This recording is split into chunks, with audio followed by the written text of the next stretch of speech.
Bem-vindo a mais uma live de perguntas e respostas que a gente faz todas as quartas e sextas pela manhã, começando entre 7 e 7h15, fazendo as nossas lives, esclarecendo as dúvidas de vocês. Essas de quartas e sextas de manhã, quase sempre a gente fala sobre cirurgia plástica, na maioria do tempo, mas a gente fala de muitas coisas. E nessa manhã eu quero agradecer cada um de vocês que está entrando aí. Já tá uma galera entrando, que bom, rapidinho chegamos nas 50 pessoas. Hoje que vai ser um dia super lotado de cirurgia. Tem cirurgia de até... não sei se acaba hoje, talvez acabe só amanhã. Tem muita cirurgia hoje.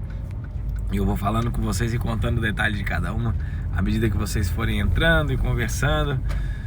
Quero começar sexta-feira agradecendo vocês por estarem aqui, agradecendo a Deus. Já orei hoje 2 vezes, agradecendo a Deus por tudo que Ele tem feito. E a gente vai começar hoje com tudo. Lembrando que quarta e sexta sempre são dia de cirurgia. Então vocês entrando aqui, vocês vão acompanhando nossos stories ao longo do dia. E vou pedir uma força de vocês hoje para que mais pessoas consigam ser abençoadas. Quando a gente sabe de uma coisa boa, por exemplo, se ficar sabendo de um restaurante bom ou uma pizza nova que saiu e você pediu em casa e gostou, a gente sai contando para todo mundo: comi melhor pizza. Ó, a Claudinha já tá aqui também, ó. Hoje promete, é isso aí, hoje o dia vai longe. A fisioterapeuta Cláudia Oliveira tá ali, ó. Ela que é a nossa físio, que tá lá sempre nas cirurgias conosco. Então, a gente sempre está contando para as pessoas as coisas boas, etc, né? Então, o que eu peço para vocês? Cliquem aqui, ó, no aviãozinho aqui do lado, tá? Essa setinha aqui, quando você clica ali, abre toda a lista de contatos seu. Clica em pelo menos 10 pessoas ali para enviar a nossa live aqui, tá? Clica ali no aviãozinho, clica em 10 pessoas, envia para elas para avisar que a gente está aqui e que a gente vai começar a responder as perguntas de vocês. Enquanto eu vou falando das cirurgias de hoje, se vocês quiserem, vão mandando aqui, ó, no balãozinho as perguntas de vocês e tudo que eu conseguir responder até chegar lá no hospital, eu vou respondendo para vocês. Hoje que está um dia chuvoso no Rio de Janeiro. Eu nem trouxe blazer hoje, Ailton. Espero que não esfrie muito. Vamos contar para vocês então as histórias das cirurgias de hoje. Eu acho que a primeira vai chamar muita atenção de vocês. Então eu vou começar de trás para frente e aí eu termino com a primeira cirurgia do dia, contando para vocês tudo o que aconteceu. A nossa última cirurgia do dia é uma paciente que vem de Portugal, que teve várias e várias remarcações, porque logo ela fez a primeira consulta dela dia 23 de janeiro de 2020 e logo em seguida estourou a pandemia. Então ela não conseguia vir para o Brasil de jeito nenhum, tentava, não conseguia, e marcava e remarcava, marcava e remarcava. E no fim das contas, oi mãe, bom dia. Hoje eu ligo para vocês, mãe. Eu sei que essa semana eu sumi, mas eu tô trabalhando demais. Hoje, esse mês, mãe, eu fiz cirurgia. Essa semana eu fiz cirurgia que normalmente as pessoas fazem durante um mês, assim, tanta cirurgia que teve. Mas vamos lá, glória a Deus. E aí essa paciente que não conseguia vir de Portugal de jeito nenhum, mandou uma mensagem pra minha equipe faz alguns dias aí, falando assim: amanhã eu tô chegando no Brasil pra operar. 10 meninos falaram: mas ué, você não marcou, não tem data reservada nem nada. E é uma cirurgia grande, era abdômen com masto, difícil. Ela: não, eu acho que eu não preciso mais de abdominoplastia porque eu perdi muito peso, Falei para as meninas: olha, quando perde muito peso normalmente aumenta a flacidez, né? Então acho que na verdade ela provavelmente tem mais chance de precisar de abdominoplastia agora. Só que encaixei ela lá, fiquei extra, né, o tempo, e ela foi consultar ontem e, pessoal, ela realmente perdeu peso, emagreceu, teve uma retração de pele importante, não ficou com uma flacidez.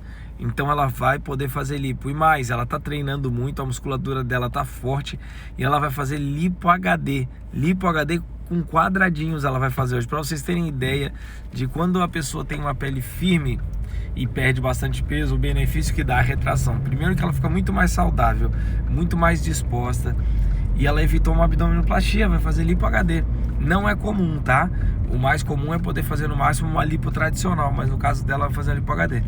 E ela já tem uma prótese de mama e vai trocar a prótese de mama, que a mama cedeu um pouquinho ao longo dos anos, e a gente vai retirar o excesso de pele e subir a mama trocando um implante. Então essa é a última cirurgia do dia. Olha que legal, o paciente que perdeu peso, se conscientizou, comendo melhor, fazendo exercícios, e vai poder fazer uma lipo HD e manter. Porque é isso, não adianta nada fazer a lipoaspiração e depois comer como se não houvesse amanhã, né? Você perde todo o resultado. Ah, se eu fizer uma lipo HD, vai ficar deformada se eu engordar? Não, não vai ficar deformada. Você vai perder o resultado, vai perder as marcações, tá bom? A nossa terceira paciente do dia é uma lipoaspiração, inclusive uma lipo grande, inclui Renuvium, e eu vou falar dessa segunda junto. Então, tanto a terceira cirurgia do dia quanto a segunda cirurgia do dia, elas têm lipoaspiração com Renuvium. E por que tanta gente está procurando o Renuvium? Porque o Renuvium, ele tanto previne como trata a flacidez já durante a cirurgia. E ele tem um efeito de melhora da flacidez de 30% a 80%. Aliás, hoje tem Renuvium em 3 pacientes. É verdade, hoje é o festival de Renuvium. Tanto a última que eu falei da Lipo HD vai fazer Renuvium nas costas, no abdômen.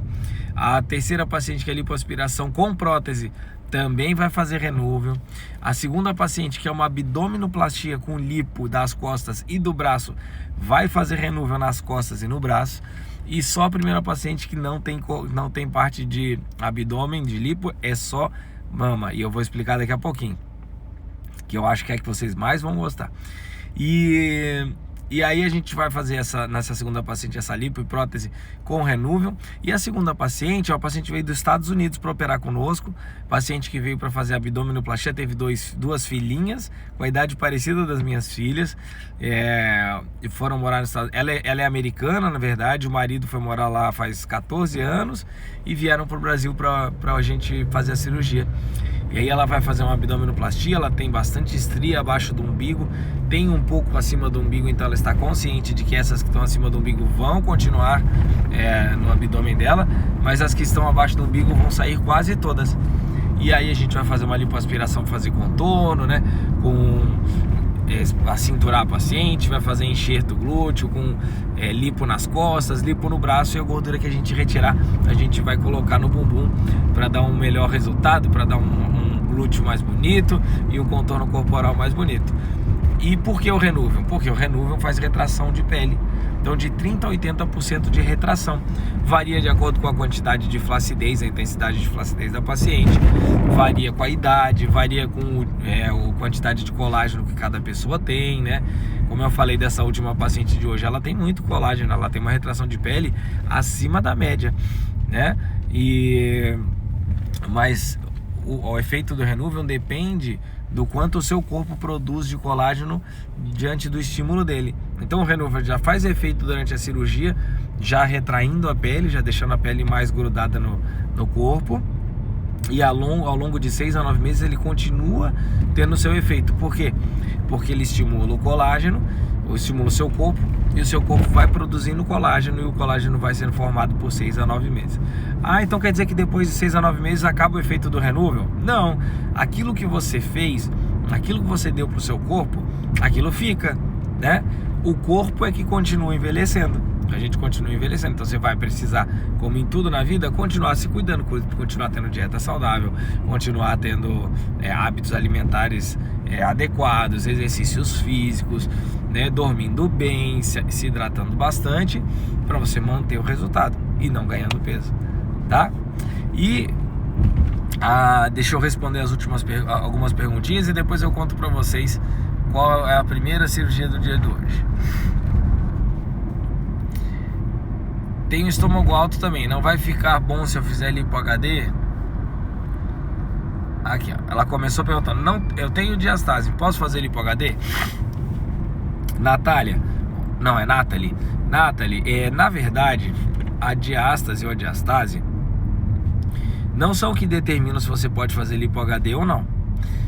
Agora, lipoaspiração, ela não faz a barriga entrar, ela não faz a sua musculatura retrair. A lipoaspiração, ela só trata gordura por fora dos músculos. Então, quando você murcha a barriga, a diferença é muito grande, você tem que ver se você vai precisar preencher ou não, corrigir ou não a diastase, tá? Porque aquela barriguinha que quando você se olha no espelho é uma barriguinha saltadinha pra frente, você vai de lado assim, né? Você olha no espelho, tem uma barriguinha pra frente.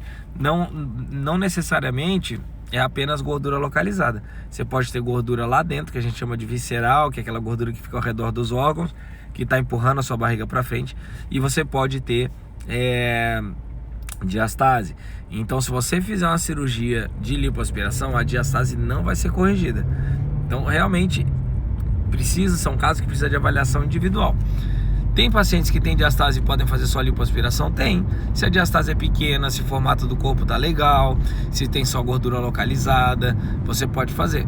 Agora, se você tiver uma diastase importante, talvez você tenha que fazer algum tipo de cirurgia. Por exemplo, tem paciente que tem diastase, mas não tem sobra de pele. Pode fazer robótica, pode fazer com robô.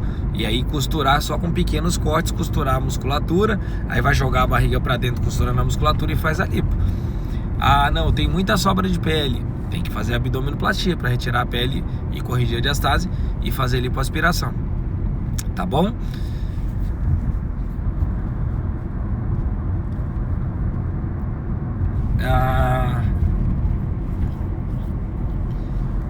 Valor. Bom dia, qual a diferença da lipo para hidrolipo? Hidrolipo é perigosa.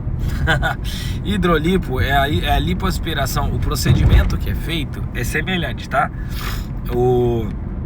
A lipoaspiração é uma cânula de lipoaspiração que é colocada na gordura da paciente para aspirar a gordura, tanto na hidrolipo quanto na lipo. A gente também, nas duas, a gente injeta um líquido com anestésico e medicamentos, né, ou substâncias para evitar sangramento na gordura, e depois a gente aspira.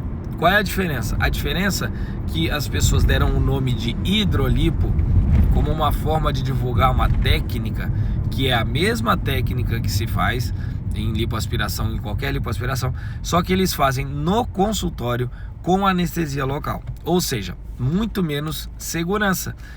Você está num ambiente que não é um ambiente ideal, que provavelmente não tem o suporte necessário para esse tipo de cirurgia.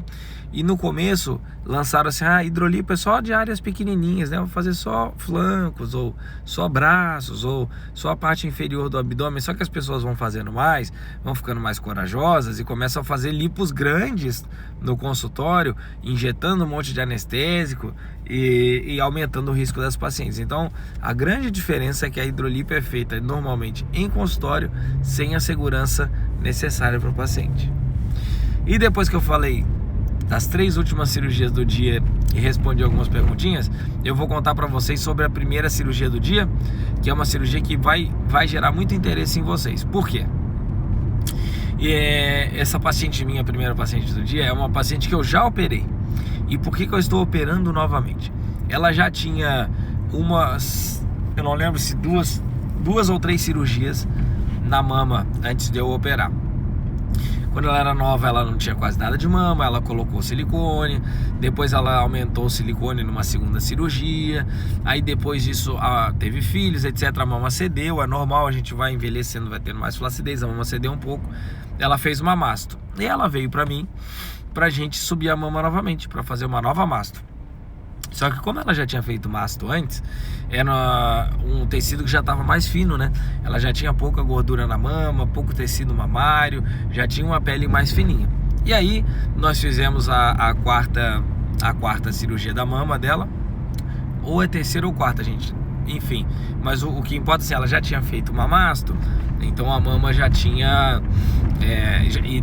na massa que ela fez, a cicatriz já tinha alargado, já tinha tido um sofrimento de cicatriz das duas. Então assim, já tinha sido uma coisa mais um pouquinho mais traumática para ela, né?